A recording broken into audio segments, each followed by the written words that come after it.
Magandang umaga mga ka-happy hour. Narito ang mga balita para sa MBC TV Network News Update, 10 AM edition. Mga pulis na nagbibigay ng proteksyon sa Pogo, binalaan ng PNP Chief. Muling nagbabala si PNP Chief Police General Romel Francisco Marbil sa mga pulis na nagbibigay proteksyon sa ilegal na operasyon ng Philippine Offshore Gaming Operator o POGO sa bansa. Ayon kay General Marbil, ang sinumang pulis na mapapatunayang sangkot sa ganitong gawain, ay mahaharap sa kaukulang parusa. Pinaalalahanan niya rin ang mga pulis na sumunod sa batas at panatilihin ang pinakamataas na pamantayan ng integridad, lalo na sa usapin ng POGO.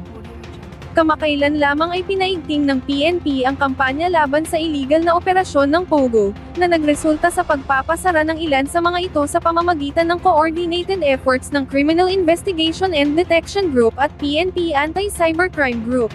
Tiniyak din ng PNP Chief sa publiko, ang kanilang patuloy na pangakong mapanatili ang kaayusan at seguridad sa bansa.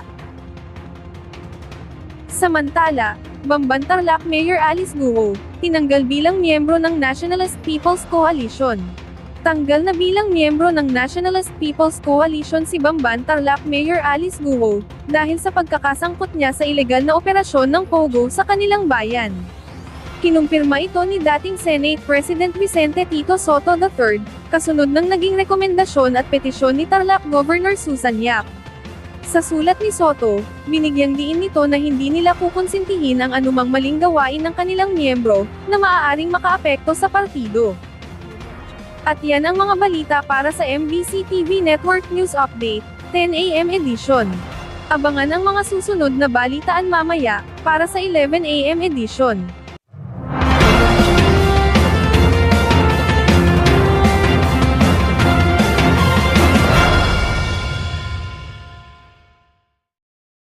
Mga ka-happy hour, kung gusto mong manood ang mga balita sa MBC TV Network News Update, mag-subscribe sa aming YouTube channel, i-like ang aming Facebook page, at i-follow sa aming TikTok account.